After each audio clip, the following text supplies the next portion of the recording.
Zara has lived through her mother's worst nightmare. Months after the attack on her 5-year-old daughter, emotions are still raw. He came, he took my daughter whilst I was asleep. He took her away and he raped her. She had to have an operation.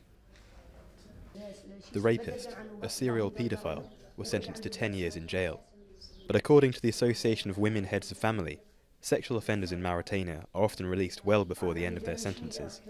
There are calls for more extensive legislation with regards to women's rights, and in 2016, new legislation was drafted seeking much harsher penalties for sexual violence. We need this law because we know that violence against women is skyrocketing.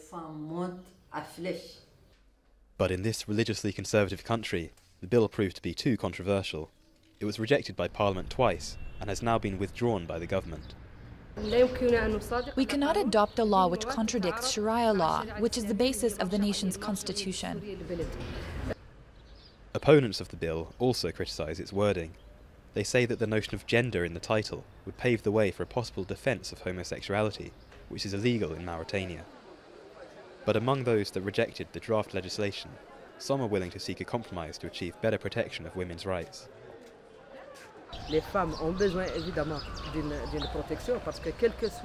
Women clearly need this protection. No matter how tolerant our society is with regard to women, they're still considered as lesser in many regards, in mindsets and in many practices. It's an opinion that's echoed by the NGO Human Rights Watch. In their report published in September, they said that even the draft legislation would not go far enough in tackling these issues.